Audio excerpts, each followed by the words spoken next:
And let's just pause for a moment to recognize all of those people who have made Professor Fan Yu's success possible here tonight. Let's give them a hand and his wonderful family with us.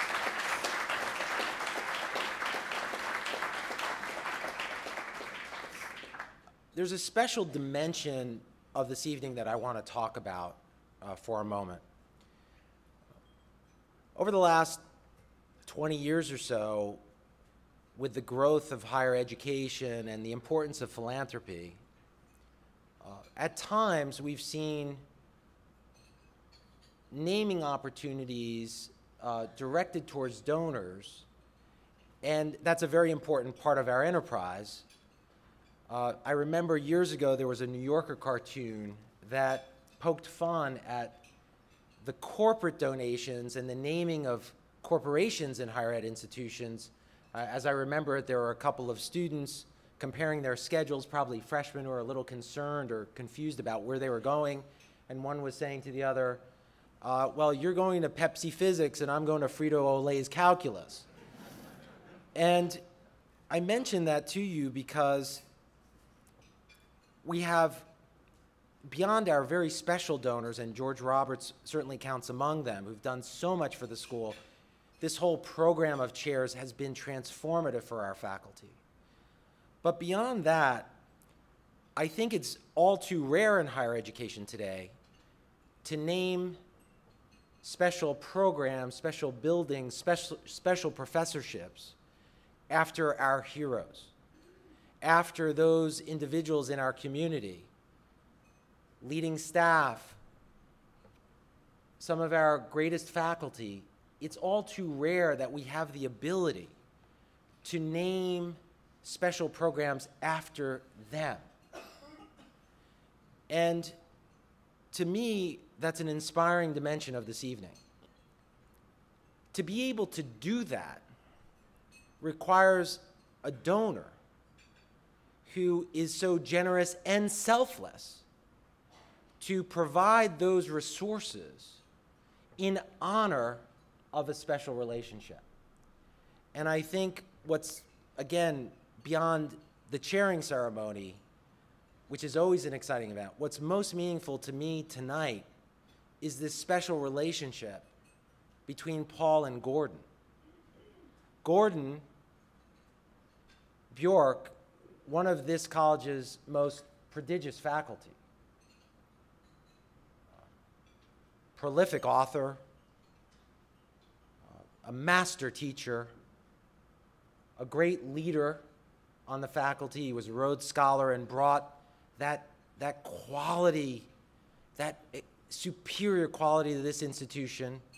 He's also probably the most dapper of our faculty. Yeah, we'll give him a hand for that. But again, beyond all of those accomplishments, I think the thing that puts an exponent on them for me has been Gordon's devotion to his students. From making himself available at Collins without a lunch partner, just sitting down in an open space and being available to whoever comes to join him, to the very special dinners at his home, including Susan's wonderful and legendary trifle that so many generations of students have enjoyed and been nourished by.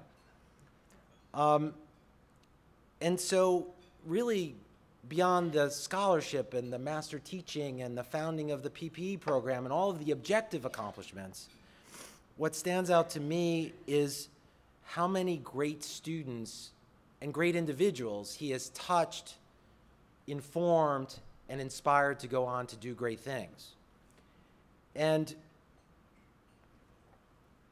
when we think about the relationship between Paul Nathan and Gordon Bjork, we have to be brought back to a vision of Paul's freshman year, his understandable and utter confusion in Gordon's class, which then resulted in an interaction between them in which actually he wasn't so confused. It turned out the textbook that Gordon was teaching from was in error. And I'll leave to them the opportunity to reflect much more tonight on their special relationship and what it's meant to them and what it means to all of us. So tonight, I'd like to ask them to approach the podium. I think we have a couple of special plaques. And I'm going to ask Paul to share a few comments, and then Gordon to share a few comments, and then Dean Warner will introduce our special honoree here tonight. So thank you all for joining us, and welcome to the evening.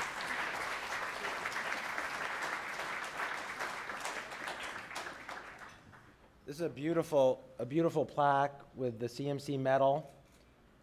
Marcy Nathan and Paul H. Nathan, class of '80, in gratitude for establishing the Gordon C. Bjork Endowed Professorship, presented with appreciation.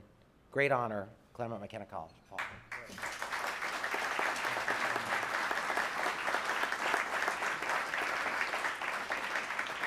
And again, and this is Gordon's plaque. It reads essentially the same. Gordon, congratulations.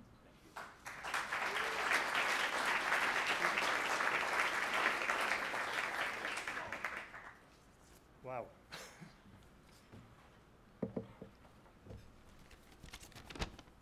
I would like to thank President Chodash and the administration for organizing this beautiful event. It is so nice to see so many familiar faces. Jack and Jill, Professor Bjork and all his family, who I know all of them, as well as Tori's son, John Ferranda, from our old days, and several of our classmates from our study group. A special thank you to Carol, who was supposed to be here, but she got snowed in Boston, and Carrie for flying into this event, and as a big surprise, Alan Lanter, who just came in at the last minute from Detroit.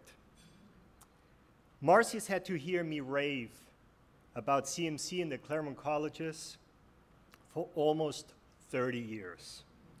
And Carly has suffered the same fate since she was born. When we made the decision as a family to provide a large gift to CMC, the decision was very simple. It would be in the honor of Gordon Bjork. We all had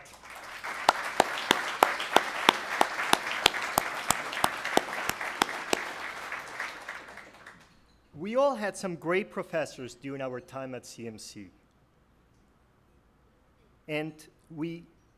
But thanks to Gordon, I gained the knowledge of economics, and I was very fortunate to meet my best friends, two of which are here tonight, Wayne Slavitt and Alan Lanter, and Elaine Rossi, who would have been here, but she's on the way to Nepal. Susan and Gordon opened their home to us countless of times, and it is there that our friendship developed. Attending college is not only about lectures, exams, and papers, and some parties, no, Carly? But it is about graduating with a degree and graduating with lifelong friends. Susan and Gordon played a big role in us graduating with honors in both areas.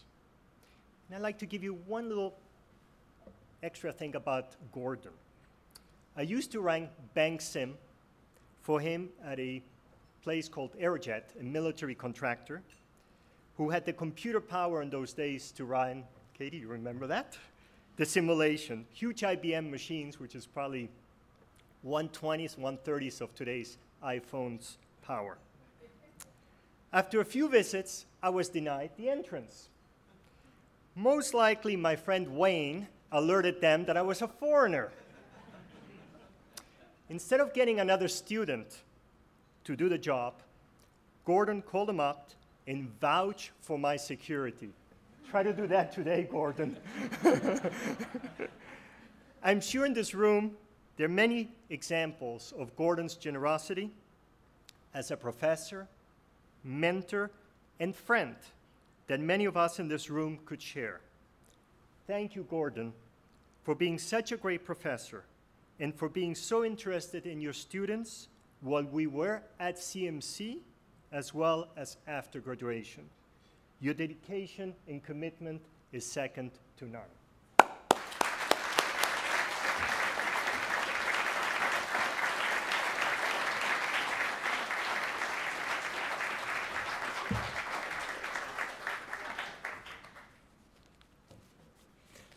The Athenaeum has a lot of happy memories for our family.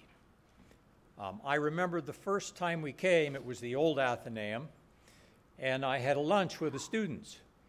And I was very skeptical about coming back to teach college. I had taught at Columbia for 4 years and was a president for 6 years during the days of activism over the Vietnam War. And I was earning a lot of money with an international consulting firm. And I thought, why do I want to go back and teach in a small 30-year-old college? 2 things convinced me. The first was the Athenaeum lunch with CMC students. I thought, oh boy, this would be a great place to teach if I was going to do it. And the second was Jack and Jill Stark, who ran an institution that functioned on a collegial basis for the benefits of the students. Now, I'm not going to make a long series of memories here. We've had several family wedding receptions in this, and I always remember one where my son Anders, who was starting out there, heard me start in on a speech, and he said, "Okay, Prof, tell them about opportunity cost." Or how about the quantity theory? So I will be careful about getting into Professor Yu's territory tonight about the development of economics. I do want to make some comments particularly to students because the Athenaeum was created for the enhancement of your education, not just the enhancement of the lives of faculty and community. The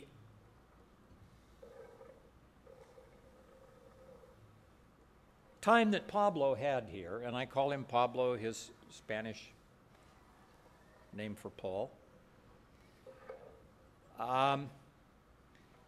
had 3 things that happened that I want to call attention to the students. The first, President Chodosh has already referred to.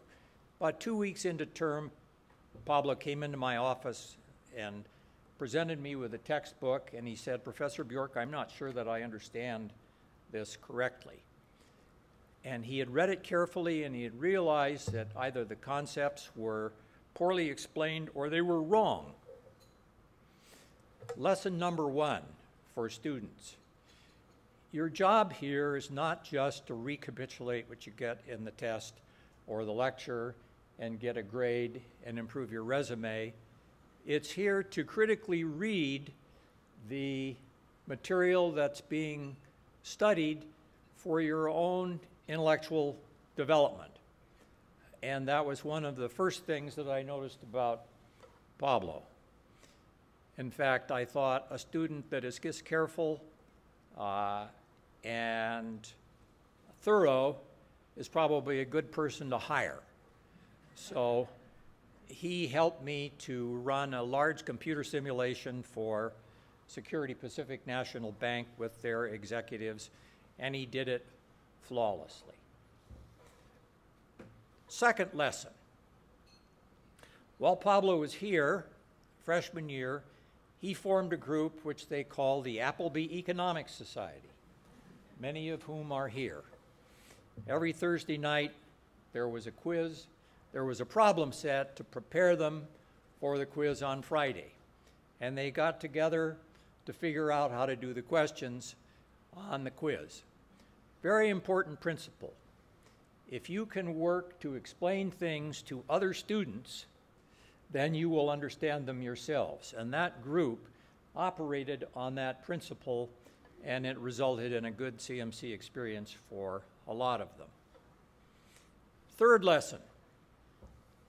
Pablo and some other students and some faculty created a society which they pretentiously called the Society, which was devoted to intellectual endeavor.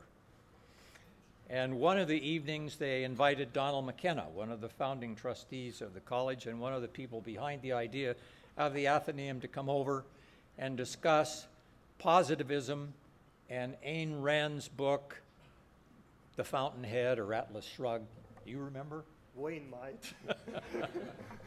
I don't know if the students all read the book, but Donald McKenna had, and he knew the names of all 8 students and asked all of them questions and participated fully in that conversation. This had nothing to do with class. This was an intellectual society to bring together students and faculty from different disciplines to broaden their education. At the next meeting, one of the students decided to discuss Brahms' First Symphony. He went on to a brilliant career in investment banking. Another that Pablo named won a Fulbright scholarship to go to North Africa and is currently on her way to Nepal for the World Health Organization. So these people weren't grubbing for grades, they weren't preparing for class, they were preparing for life. And I hope that those examples may be useful for current students. I'm delighted that Professor Yu can be the first recipient of the Gordon Bjork Chair. The first year that I was here, Jack Stark got a chair in economics from the chairman of the board of the college. John Lovelace, the last of the non-alumni chairman of the board, and the Lovelace Chair was named in honor of his father, Jonathan B. Lovelace. And I was invited to make a speech to the friends of the family, and then another speech on the campus on economics. And that was a wonderful experience, and President Chodosh is absolutely right. The endowment of these chairs means a great deal to the people that hold them. Well, finally, you're going to hear a talk this evening from the first incumbent of the chair. I've found out from my remaining colleagues on the faculty that Professor Yu is a great guy.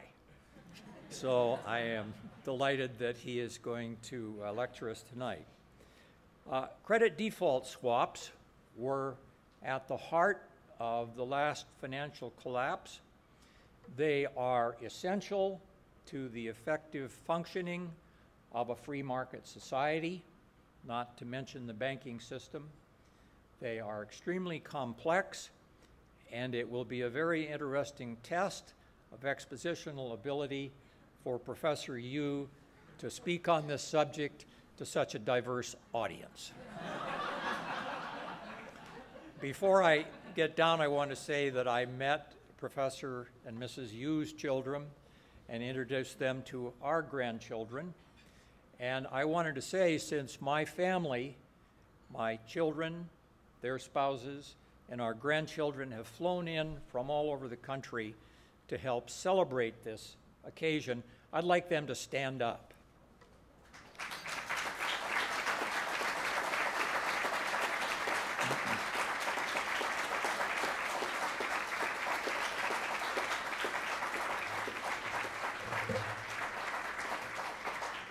I could tell you some other stories about Paul Nathan's prescience on financial markets. It would have been better if he were Secretary of the Treasury than the person who was in 2008.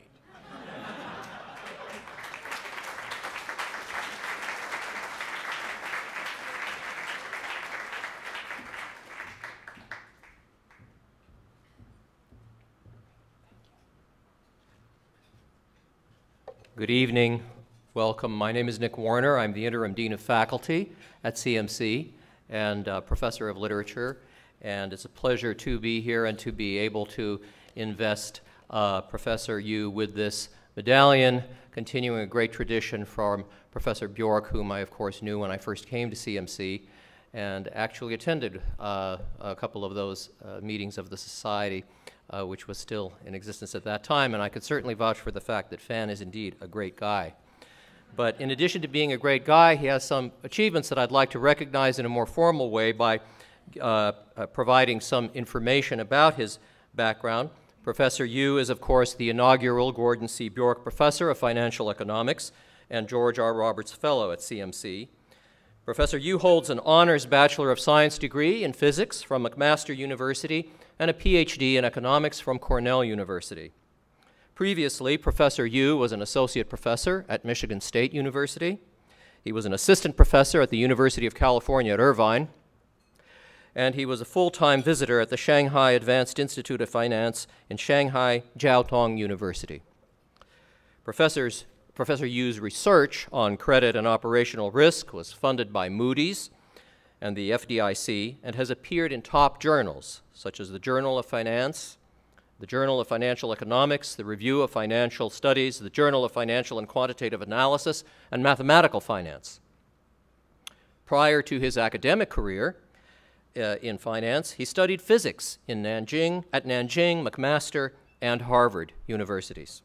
As an undergraduate, Professor Yu won the Lloyd G. Elliott First Prize in the Canadian Association of Physicist Prize Examinations, which shows that he's not only a great guy, but a smart guy as well. Fan, would you please join me at the podium now?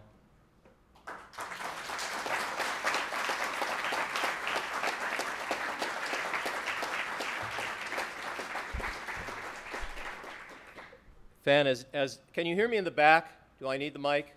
Is it okay? Fan, as the Dean of Faculty, it's my honor to present you with this medallion.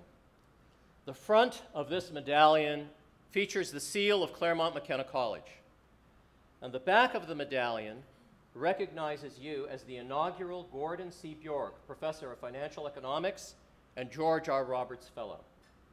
This medallion is the physical representation of the endowed chair that you now hold, and it is to be worn with your regalia at such ceremonies as convocation and commencement. And it's my honor now to invest you with this sign of your achievement. Congratulations, Frank.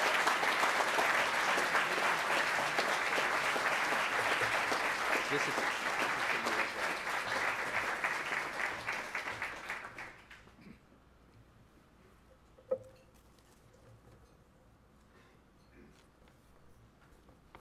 All right, so my colleague Jim Taylor sent an email this afternoon. So without mercy, he said that Professor Bjork left very large shoes for me to fill. And after hearing Paul and Gordon, I think those shoes just suddenly got even larger for me. But hopefully this is only the beginning, and I'll be able to do much more for the students and also for the department. So first of all, I'd like to thank a few people. I want to thank Paul and Marcy for putting together this endowed chair, which was named after Professor Bjork. And so during the last 2 years after I came back from China, I was able to go on research trips, attend conferences, and without having to worry about writing grants. And so all the stuff that researchers do not enjoy to do, I can choose not to do it because of this chair. So thank you very much for your generosity.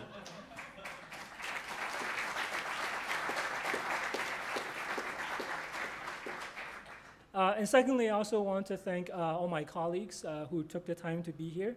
Especially, I wanted to thank Eric Hewson. Eric was crucial in recruiting us, and actually his family was instrumental in recruiting us here. And I said his family and us because there's actually a story behind our family in how we got here. But I wanted to thank him and his family for keeping us entertained during our last 5 years here. So thank you, Eric. So the topic today was credit default swaps. So the reason for that is because I think our students usually go into the financial sector, and they're very well informed on the equity side.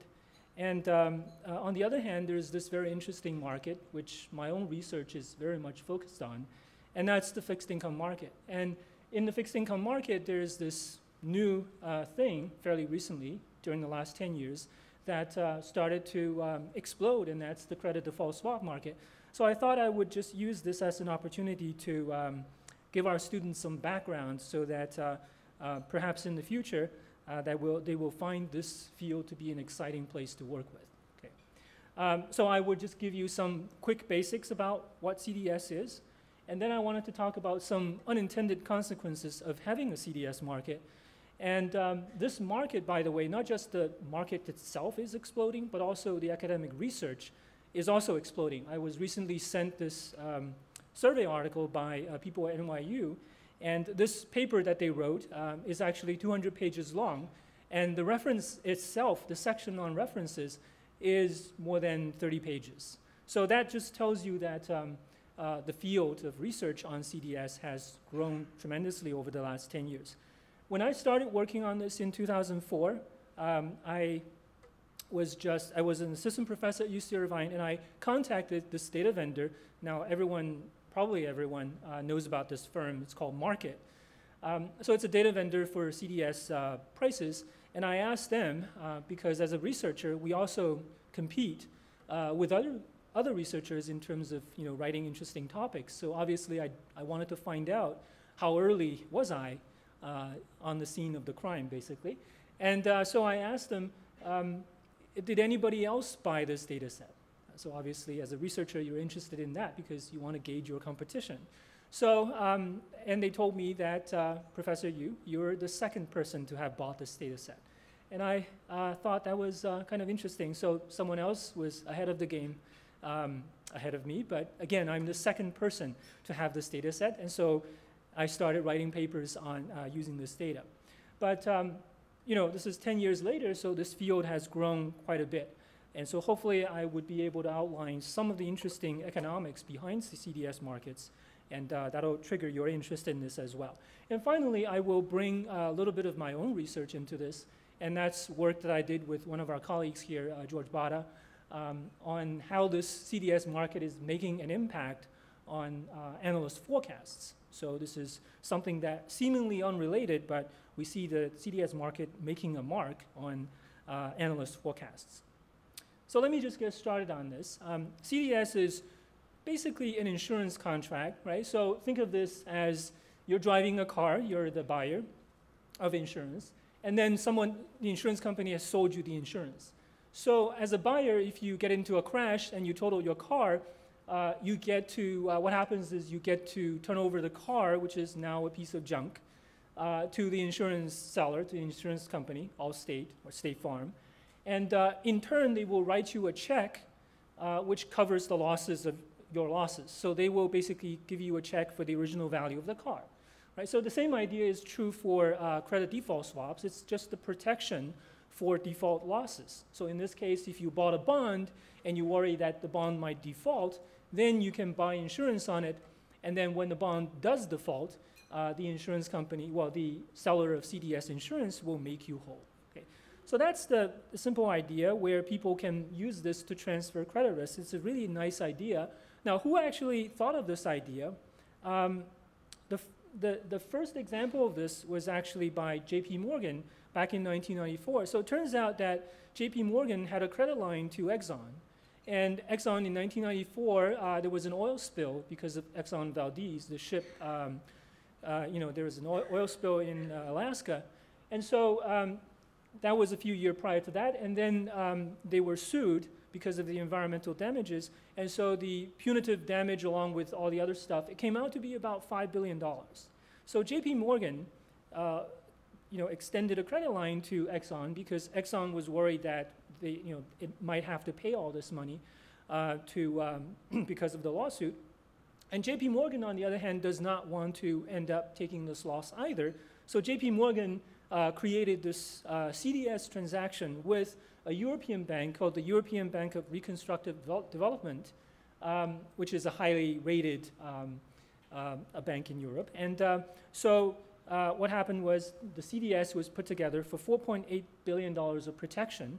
And ever since then, so this was 1994, and then ever since then you see this explosive growth. I think if you fit a function through the first half of it, you will see probably an exponential function, right? Now, you see that the market is dropping a little bit after the financial crisis, but do not worry that this is not saying that the CDS market will disappear. I do not think that's going to happen because a lot of my research is hinging on this. So, so I'm a biased person, by the way, and you probably have figured this out. One reason for why the size seems to be shrinking is just because of what they call trade compression. So basically, the market got better after the financial crisis. Before the financial crisis, a lot of the trading were done in terms of bilateral trading. And so many parties do not have netting agreements with each other. So what happens after the financial crisis is that they just got very sophisticated in terms of netting out their exposures. So many sort of redundant, unnecessary trades were compressed and netted out. And the regulator also stepped in and tried to compress some of these trades, sometimes across multiple counterparties. So the size of the market seemingly shrank, but it's just because of those trade compressions playing a very big role. But anyway, you can see that the market has grown a lot. And so this scale, the top line there in 2007 or so is $60 trillion notional amount outstanding. So this is a very large market in the derivatives world. Okay? So one fundamental question you might ask is, why does it grow so quickly?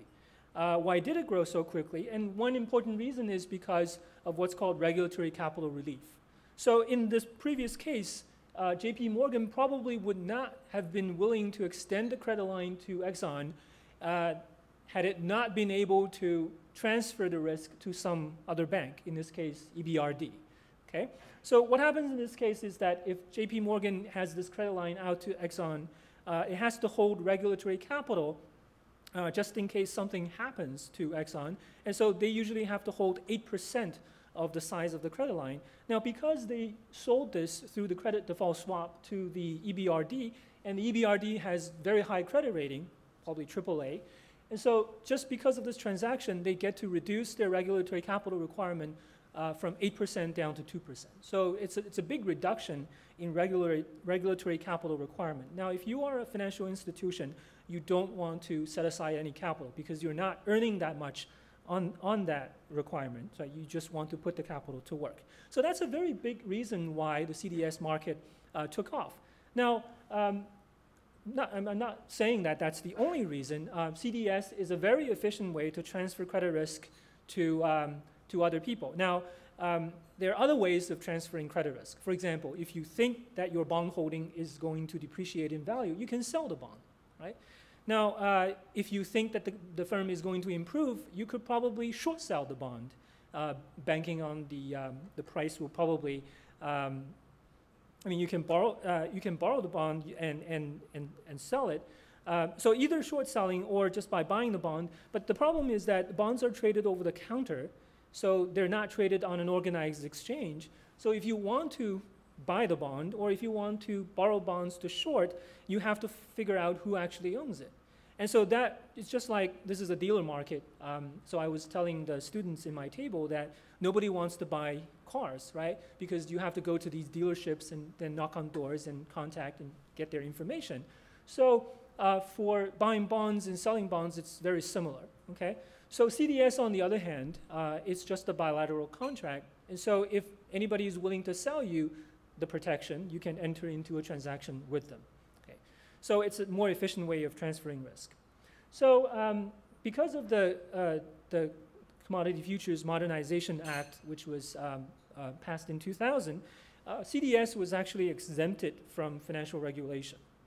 And so because of this exemption, the trading of CDS had very low transparency requirements, and so traders are protected in terms of their anonymity. So perhaps this is another reason why the market developed dramatically during those years. So who are the players in this market? Well, commercial banks can buy, and that's what they usually do because they hold bonds and they need to buy protection. Insurance companies go after higher yields, and therefore they sell CDS contracts. So just to keep in mind that when you buy CDS, you are unloading credit risk. So it is effectively like you're selling bonds. So when you sell CDS, you are selling insurance and you're taking on credit risk. So it's like you're buying bonds, right? And hedge funds can go both long and short, so they can both either buy or sell. And hedge funds, some of the hedge funds pursue this trading strategy, which I studied early on. This is called capital structure arbitrage, where you can trade CDS against the bonds, or you can trade CDS against the firm's equity. So some of the hedge funds do that. Now, in addition to these institutional players, we also have global derivatives dealers. So these are the large banks. And you can see from the survey data that they account for the majority of the market size in this market. So up to 90% of total notional outstanding had something to do with the top 14 CDS dealers. Okay? So that's just a snapshot. And here's just a typical trading day in CDS. I don't remember when I took this snapshot, but probably a couple of years ago. This was when Greece was having all these problems. So you can see at the top, you see all these sovereign names, Greece, Turkey, Brazil, Italy, and so on. And so, but if you look at the first two columns are the number of dealers making a market in the CDS. But if you look at the third column there, you can see the average number of trades per day, which doesn't go beyond 30, even for the most liquid CDS names. So this is telling me, or this is probably telling us, that CDS trading is actually not very liquid at all. It doesn't really compete in terms of liquidity with the stock market. It's actually fairly illiquid. So if you have a hedge fund with a couple $1 billion, you can place a few trades and you will move the market. Okay? So that's some people do worry about that, the potential to manipulate prices in the CDS market. Okay? So I'm giving you some of this information because it's going to help us understand some of the research that I did myself. Okay. So recent changes, the market is moving towards something very similar to the stock market. So the contracts are standardized. So the premiums, in other words, the insurance premiums that you pay for protection, they are being standardized. It used to be a percentage value of the total notional amount you're trying to protect. So that could be 100 BP, which is 1%, or 150. Nowadays, they're all standardized. It's either 100 or 500. So if you're slightly more risky, it's 500. If you're investment grade or highly creditworthy, the insurance premium is 100. Well, what happens when the price is different from that? Well, the rest of it is settled in cash up front. Okay? Why did they do this? Well, if you are buying and then later on you change your mind, you want to offset your transactions, then the premiums will offset each other. Okay? So this is just making it so that it's very standardized for trading. And the credit events are determined, they're standardized. Recently, we added another category for sovereign credit events. So if sovereign government forces restructuring, that could be, if there's intervention by national governments, that is now a defined credit event. So there are constant changes because people are learning from the market. Okay? And when there is a default and people need to be paid, there's an auction. Okay? So there's an auction where you decide on the value of those bonds. And remember, it's just like figuring out how much the car is trading at for a car insurance buy. DoddFrank, so this was passed in 2010. And so basically the DoddFrank Act is trying to do the following. Because during the financial crisis, the CDS market was really murky, and nobody really knew that AIG was selling a bunch of CDS contracts. So what happens with the Dodd-Frank Act is that it gave the SEC power to require central clearing. And once you have central clearing, it has a very nice feature, which it reduces counterparty risk. And also, because of central clearing, all the trades are now documented, and so regulators have their hands on the landscape. So something like the AIG will probably never happen again because of this. Okay, so electronic trading, swap execution facilities, just a fancy name for electronic trading, and then trades are reported after the trades are done. Okay, so these are just some of the recent changes. Now, I'm going to talk a little bit about some of the unintended consequences from having a CDS market. So CDS was originally thought of as providing a simple tool for transferring credit risk. Okay? Now, after we started to study the CDS market, we realized that it's got other consequences that people did not anticipate. Okay? For example, it's got implications for risk management. It has implications for corporate finance. It also has implications for price efficiency, so whether information gets reflected into prices. And so I'm going to just talk about this really, really quickly. The first one is what we call counterparty risk. So I mentioned that this market was dominated by a small number of dealers. And there's a reason for that. Because trading CDS, and I frequently get asked this question from, say, students. So they might ask questions like, you're doing all this research on CDS, and why don't you trade? Do you actually trade it? Now, I don't think that's possible unless I quit my job and start working for JP Morgan. This is not a market where small retail investors play. That might change in the future, but this is currently a marketplace dominated by large financial institutions. There's a reason for that. Okay?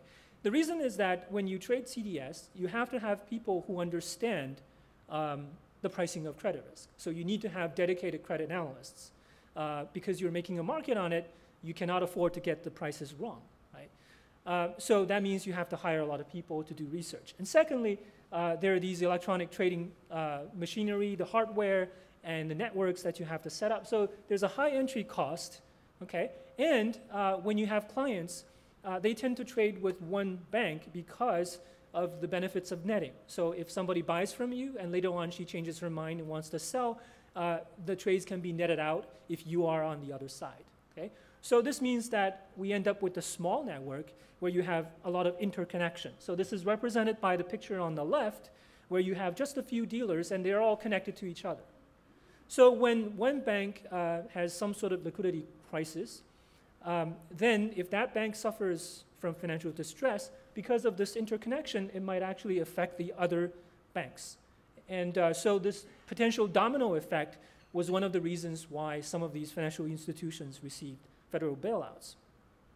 Now, to improve upon this, we ended up with the second. So the market is moving towards central clearing.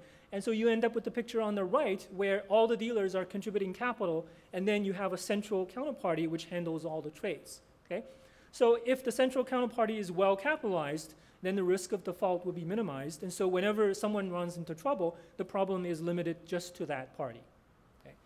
So you might think that the right-hand side is always a better system from the left-hand side. But the answer is that's not true in all cases. Because I remember a few years ago we had Darryl Duffy from Stanford. He came here to speak about perhaps, I think it was this issue. And he actually highlighted the cost of having central counterparty trading. The cost is that when you have the framework on the right-hand side, usually you can only clear one type of derivative through the central counterparty. So either CDS or options, for example. Now, the holy grail of clearing everything, all kinds of different classes of derivatives in one single place, that's a holy grail that we're very far from. Even for the central clearing, we're going to have one central counterparty in the US and one in Europe. Maybe you're going to end up with a lot more than that. Okay? So with the bilateral clearing, which is on the left-hand side, what you can do is if Goldman Sachs and JP Morgan had this master agreement, they can clear all classes of different derivatives. So they have diversification benefits across different classes of things, which the right-hand side setup does not have. Okay? So just to keep in mind that the economics, the benefits and cost of having these different structures. Okay, so that's the first one relating to risk management, right? So the central counterparty is a nice idea, but it's also got costs. And that's how economists like to think of these things, is to highlight the benefits and the cost. The second issue is also quite interesting, came out of fairly recent research from people at Princeton.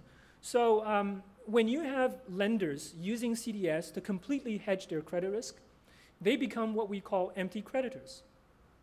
And what that means is that previously they're interested in the financial health of the borrower, but now that they're hedged, they lost the incentive to do so. So they lost their incentive to monitor the financial condition of the borrower.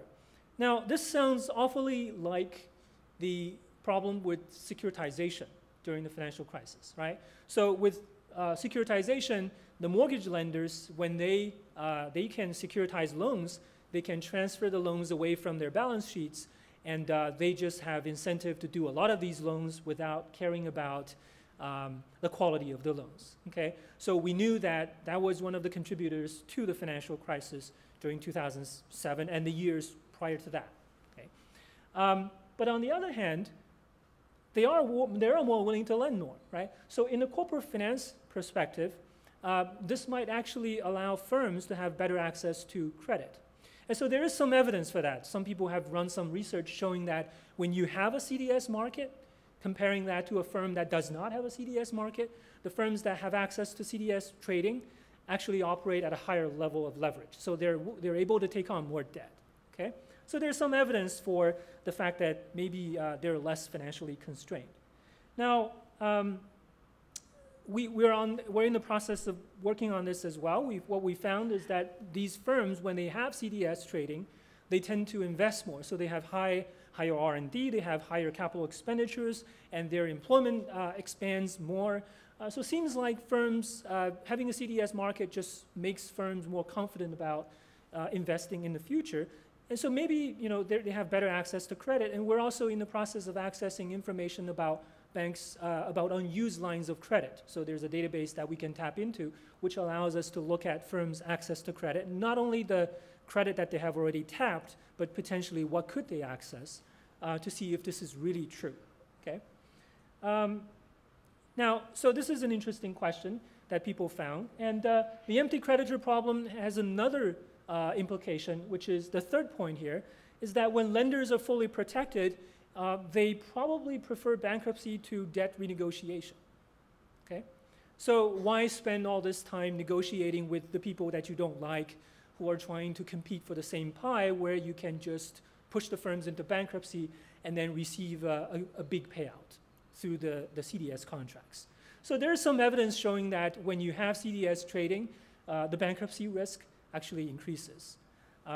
So that's something that's really interesting. And also, perhaps as sort of an implicit support for that, these other people also found that when you have CDS trading, these firms tend to hold more cash, perhaps just saving more cash for the rainy day when they run into financial distress. Okay, so this is very interesting implications for corporate finance. The third point that I'm trying to make, and this is closer to my own research, is the issue of insider trading in the CDS market. So I'm putting up this picture. I didn't make this picture. My co-authors pulled the picture of Vikram Pandit and also Timothy Geithner, and just put these pictures up here because we could not find the actual pictures of these traders and salesmen. They are perhaps more obscure than these two gentlemen.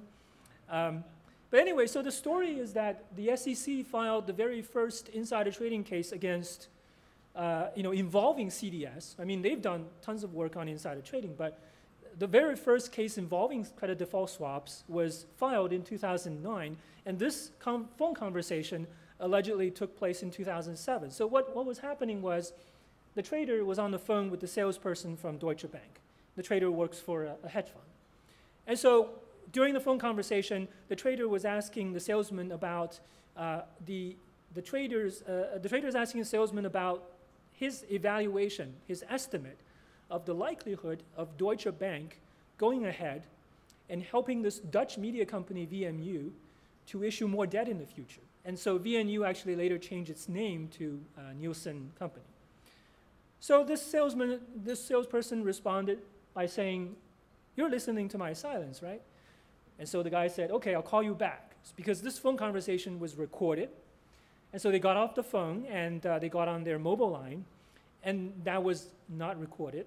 And so shortly after that, the trader placed the trade to buy credit protection for something like $20 million.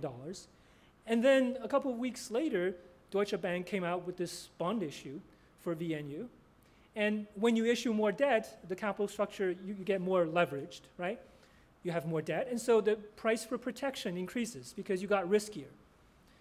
So the person flipped the position, so bought CDS and then sold CDS for a few $1 million of profit. Okay? So the SEC basically, they sued these two people, saying that they're doing insider trading. Okay? So anyway, there's a very interesting story here. Of course, you can get access to that just by going to the SEC website.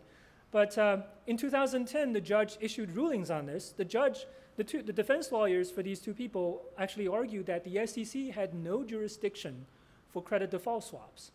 They basically argued that CDS were not securities. Okay? And remember, this was before the DoddFrank Act was passed. And so the judge actually disagreed on that. The judge overruled them, saying that credit default swaps were swaps whose value depended on the underlying securities, which is the bonds issued by the firm. And therefore, the credit default swaps are actually securities. And therefore, the SEC had the legal authority to regulate and to regulate this market. But what the judge actually said, the judge actually tossed the case, by the way. And the reason why the judge threw out the case was because the judge found that there was no physical hard evidence showing that the salesperson was actually aware of the upcoming bond issue. So there was no evidence for that. There was no email, there was no paper trail that showed that, so the case was tossed. Anyway, my take on this was the CDS market had a lot of features that might attract inside traders, okay? Because it's very opaque, there was no disclosure up to, until very recently. And the regulators had access of the data, but to the people on the outside, it's a very opaque place. Even the regulators didn't know what's going on in those years, right? So if insiders trade on their information in this market, that may actually make the CDS prices more informative. And you can get a sense of this by looking at Bear Stearns. So we took this from our data set and we plotted it during March 2009. And what you can see here is that when the red line is the stock price, so about a week before the stock prices fell from 57 down to 5, the green line, which is the CDS, actually doubled. Right? So you could say that the CDS market actually had advanced warnings about what's going to happen to Bear Stearns.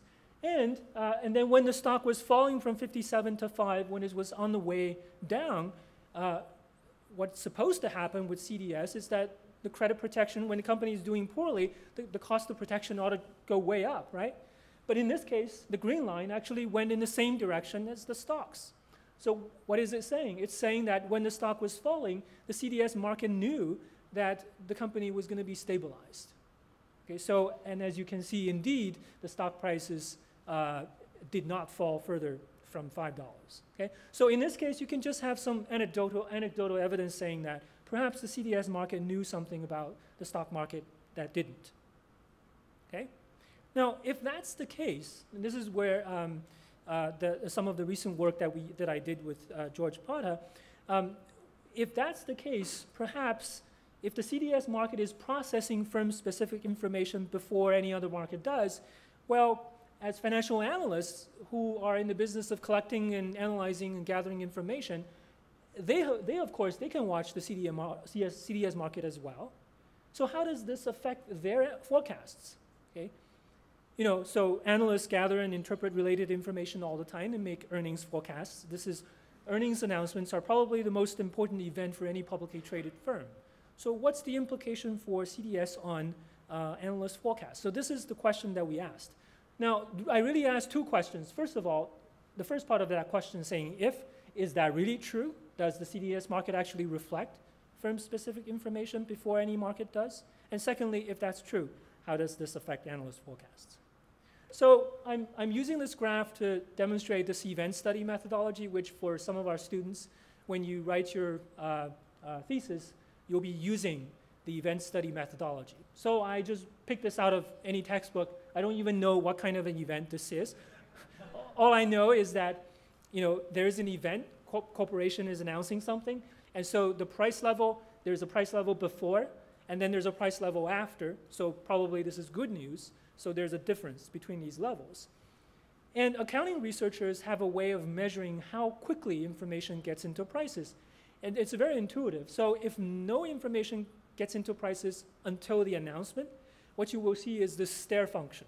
Okay?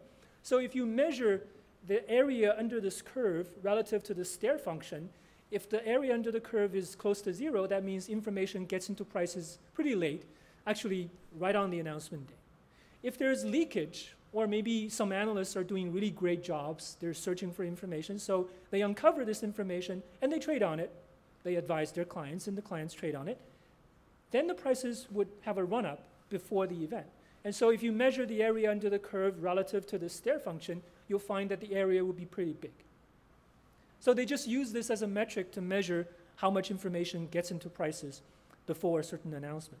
So we adopted this methodology, and we were basically comparing firms in the CDS market that are probably having a lot of private information around it. So we used a couple of proxies, and there's no really any consensus on how you can measure these things. We used things like forecast dispersion. So when a lot of people disagree, perhaps it's because some people know more about this company than other people. So there may be some private information floating in the market. The second one, idiosyncratic volatility. For those of our students who took investments, you know that this is a proxy for firm-specific information, right? So if there's a high idiosyncratic volatility, it's saying that there's a lot of firm-specific information or news floating out there. Speculative grade firms. Now, these are firms that, should I say that the information have a high value. If you are AAA rated, you can have a lot of information and it just doesn't move the stock at all because the company is top-notch, very safe. But if you have a company that is sitting at the cusp, just triple B, maybe double B, if you have a tiny bit of information that might cause you to go either way, that information is going to have a huge value. Okay? So because of that, we think that speculative grade firms probably have more private information because this incentive to gather information is very large. And then finally, if you are a lender, you're lending to your borrower, sometimes you have these covenants related to related to earnings. So if you have those covenants, you get to collect information about companies' earnings probably before anyone else does. And so if you have this information, you can potentially trade on it, so the lenders are probably more informed. Okay, so based on this, what we find is the solid line, which proxies for the presence of a lot of private information. You see that the price level converges to the level after the earnings announcements a lot faster. Okay, so, and that's true across all of these pictures. And finally, we were looking at the bond market. So think of this trader's perspective. She can trade either by using CDS or by trading bonds. Okay? You can trade credit risk using either one of those. Now, when would you trade CDS? We were thinking perhaps that's because when the bonds are very illiquid. Okay? So bonds do not trade very often, but we can measure their liquidity. And if a bond is particularly illiquid, that might drive the informed traders towards CDS markets. Okay? So what we would expect then is if you sort the firms according to bond illiquidity, the firms with very illiquid bonds, you would see the CDS markets becoming more informative. Okay? And that's indeed what we find, because now you're converging to the new level much faster. Okay, so all of this lends support to the idea that prior to earnings announcements, CDS markets actually carry information about the firm. Okay? So does that help these analyst forecasts? So anyway, so what we did was we looked at a large number of firms with analyst forecast data, so that's more than 5,000 of those. And then we also have information about firms that have CDS trading during the same period. That's from 2001 to 2010. So what we did, well, a lot of the firms actually had CDS way before. So remember, CDS trading started in 1994, right? So a lot of the firms had CDS trading even before this period. But so if we focus on companies with CDS trading that started within the 10-year period, that probably drops from 700 to some lower number. But anyway, we have a lot of firms that fit that description. So what we did was we examined firms before and after CDS introduction. So those are kind of like our treatment firms. And then we compare them with firms that did not experience CDS trading at that particular time. So these are our control firms. Now, it turns out that firms with CDS trading and firms without are very different. Okay? The firms that have CDS trading tend to be very large, and they tend to have investment-grade ratings, and they also have perhaps higher leverage among those kinds of companies. And so, those companies that do not have CDS trading tend to be smaller. So we want to compare apples to apples. So we have control variables, but we also did this thing called propensity score matching. So we're matching on the likelihood of CDS introduction to find close matches, so we can compare the controls and the treatment in a better way, in a more fair manner. Okay? So, but basically, to summarize our results, what we find is that when you have CDS introduction, the level of forecast dispersion and the level of forecast errors, so that's measuring the consensus forecast from the actual earnings per share, that difference, the absolute value of that is called the forecast error. So we find is that before and after, the CDS introduction is associated with a 15% to 25% drop in both of these measures. So our interpretation of this is that after CDS introduction, analysts have more access or better access to information, which causes them to have better forecasts. So that shrinks the dispersion and also makes the forecast more accurate. Okay, so that's just very quickly. That's my own research that we did fairly recently on this issue, showing how the CDS market is affecting the other markets. So let me just let me sum up. I do not want to take up all night here. So just summing up, I think it's very nice to have a good understanding of the CDS market. It is becoming more and more like stocks. We hear about it a lot whenever we open up our computer. We see CDS prices being mentioned. We even have CDS being traded on the United States and China, for example. And so those are fairly interesting to follow. And so they're just becoming more and more like stocks. I remember back in 2000, before 2000, every time I travel, people were watching monitors in airports. They're following these internet stocks, right?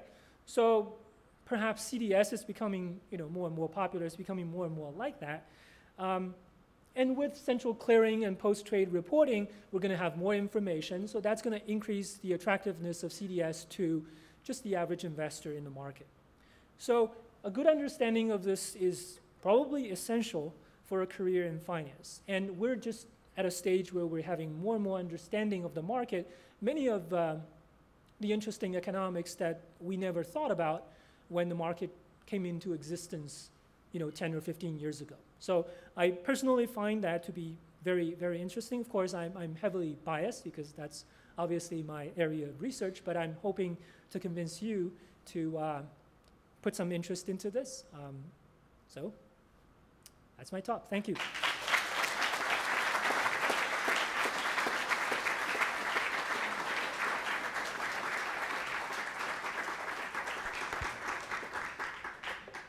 We'll now have time for questions. If you do have a question, please raise your hand and either Shannon or I will come by with a microphone. And as always, preference goes to students. Thank you.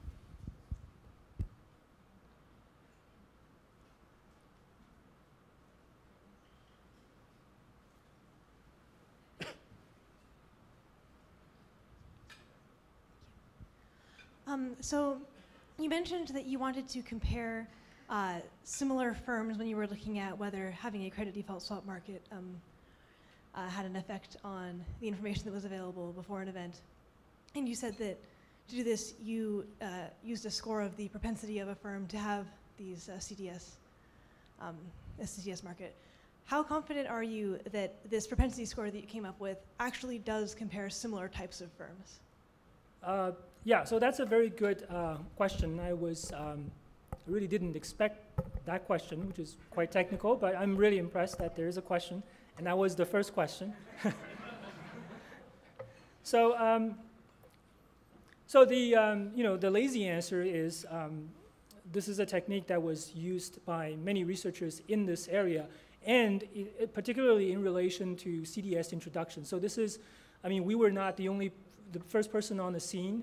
People use this to study, for example, the effect of having a CDS market on, I mentioned bankruptcy risk.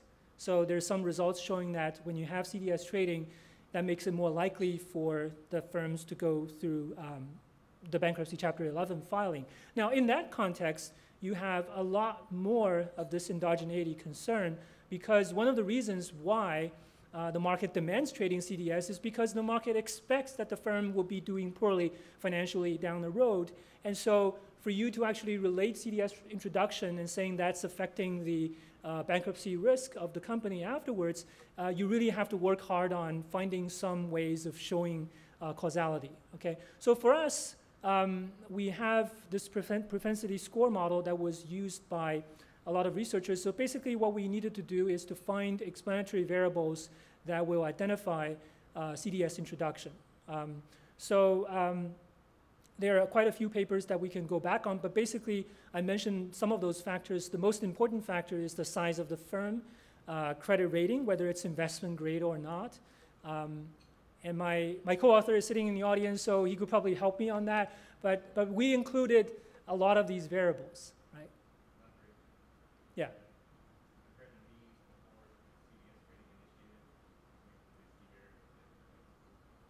Right. So yeah. So basically, and we also have actual comparisons of the control group and the treatment group, and we looked at all the different firm characteristics. Now, I have to say that with this technique, you can never be sure that you're controlling for everything. So there's always something that might be missing. But you know, as a researcher, you really never know what you don't know, right? So you can only try your best. So yeah, so I think that it should be fairly reliable, but we can never be sure.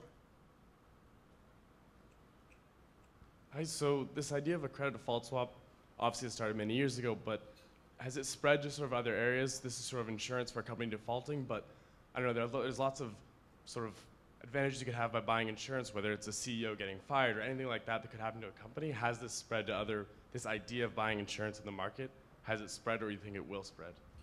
Well, as far as I know, now you mentioned this, this sort of contract of insurance protection against some legal liability for the CEO. I think those things do exist, right? Yeah, director, the liability insurance. So yeah, I mean the insurance. So CDS could be thought of, as the insurance part of the insurance market. And I think one of the reasons why CDS wasn't regulated very much before the financial crisis was because the insurance regulation is very fragmented. Insurance is regulated at the state level rather than at the federal level. But anyway, in terms of innovation, yeah, so that idea is, insuring some risk is fairly widely used. For example, we have insurance for catastrophic events. For example, weather-related hurricane events, right? Catastrophe-linked bonds, that was came out after Hurricane Andrew. So the financial sector is always coming up with ideas of insuring these things. And I was teaching derivatives until fairly recently, and in my class I talked about this innovation where the World Food Program, which was supposed to help these farmers in Africa, they entered into an insurance contract with a Swiss insurance company where the payoff is related to the level of rainfall in Ethiopia. So the idea is that if there is a drought, you don't have to wait till the drought happens to knock on the national government's doors to raise money.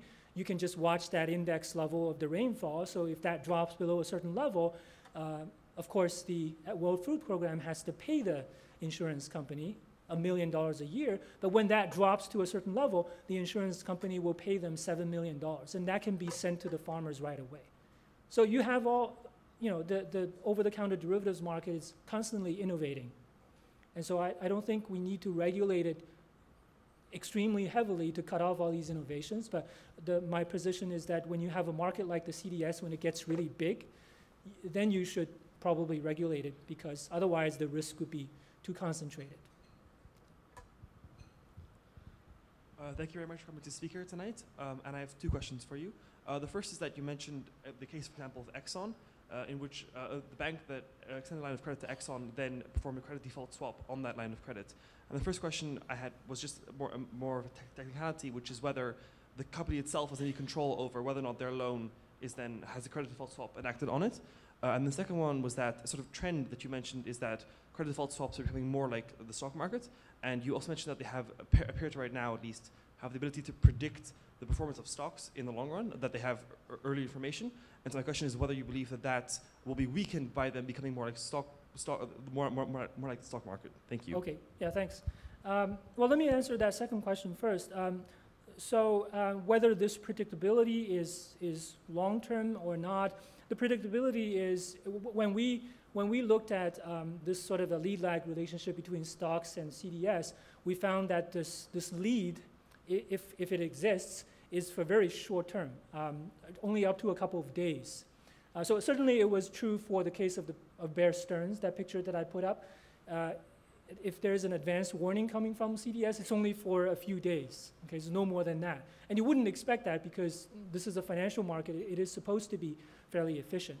And the second question is, I guess, let me rephrase that question. Are you saying that when the lender is lending to a company, and therefore they probably have privileged access to information about the borrower, so would they be using this information to take out credit protection? I think, well, if you read the news outlets, I haven't heard about it in recent years, but I remember there were a few years where you get people from PIMCO and they would be saying that, oh, the banks are just buying protection at exactly the right time, meaning that they knew something was about to go down with this borrower, and that's exactly when they bought credit insurance on their position. So I think that's definitely true, and that's in fact the reason why we worry about this issue of insider trading in CDS markets. To me, that, so the idea is, do you need to cut it off or not? One reason for ruling out insider trading is because when you allow insiders to trade, you actually cut off the incentive for other people in the market to gather information and to potentially trade on that information. So potentially, prices could become less efficient, okay? The other reason for ruling out insider trading is that there may be a lot of small investors who do not have information. So out of fairness, you want to protect them from being taken advantage of by these sophisticated investors. That's why you do that. But I would think that the CDS market is, primarily the participants are large institutions, and they are fairly sophisticated in their risk management practices. So if they feel that they could come to the market and trade on that information, and if that information makes the market more efficient, and it helps to put out that information so that other markets, participants like analysts, can make better forecasts, I would say, just let it go like that. I don't have any problem with that. Professor Yu, I have more of a practical question. For those of us who's aspiring to go into the buy side, do you think that there are opportunities, in the future for us, for people on the buy side to make abnormal profits like John Paulson or Cornwall Capital? Or do you think that the increasing regulation and transparency in credit default swap has kind of eliminated that, that opportunity? Thank you. Okay, yeah, so, yeah, I think so, that for the CDS market, it is becoming more and more like stocks. Now, I'm saying that it is in the process of becoming like stocks, but it doesn't really come anywhere near stock markets in terms of liquidity. And I remember there was a paper in Boston, so I said that during the break I went to Boston, and I didn't just catch a virus on the way back. I did learn a few recent research papers. So they were documenting the trading costs in the CDS market. It has come down quite a bit. Now, trading, the bid-ask spreads in the CDS market used to be very wide. I remember back in 2004, when I got this data for CDS, and going back all the way to 2001, the bid-ask spread on something with a 100 BP credit premium could be something like 10 to 15 BP. That was, extremely large. So if you compare that with interest rate swaps, where the bid-ask spread is only under 1 BP, that's highly inefficient. It's very illiquid. But any market, when it starts to mature, it's going to become more and more liquid. So when I was in China, I went there in 2011. I went on leave in China for a couple of years. And China, during 2010, introduced the very first financial futures contract, which is futures contracts on the Shanghai and Shenzhen 300 index. So that was the very first financial futures in China. So early on, guess what? Well, a lot of people are doing index arbitrage trading. So they were just buying baskets of these stocks, and then they're trading the futures. They're profiting from the mispricing of the futures contracts. Now, that went on for a couple of months, and then many people are doing that, and then you see, well, people are complaining while the profits are disappearing.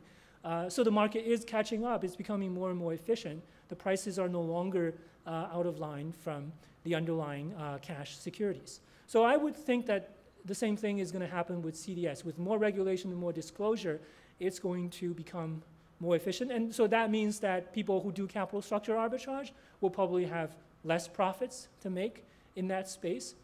But then the market is always coming up with new ideas, and so we're just waiting for the next thing. And but the lesson here is, when the next thing comes along, we need to recognize it and make sure that risk management is on top of it, and we do not get into a situation like what happened to AIG during 2007 and 8. Hey, Professor. Oh, sorry, that was kind of loud. So one of the unintended consequences that you brought up was that these CDSs can kind of, in a way, rearrange incentives such that a firm is more willing to, buy a risky bond just because they know if the company defaults that they have this sort of insurance. Wouldn't that simply be represented in the price of the CDS? So, like, if they did do that to a risky investment, like, the CDS would cost more money? Yeah. Right. So what basically the effect of that is if right. So the first generation of credit models, when I started working on this topic, all of the pricing models are what's called reduced form. So there's, well, I'm probably giving away secrets to my fixed income students here. They will hear this later on during the course when we study these models. But there's one class of model called structural models, and so these are basically saying a firm have assets and liabilities. So if you have a lot of assets and very low liabilities, then you're pretty safe, right? So that's the structural model. That's very hard to work with because it's like option pricing. And so if you have many different classes of debt, you are out of luck because the model gets very complex.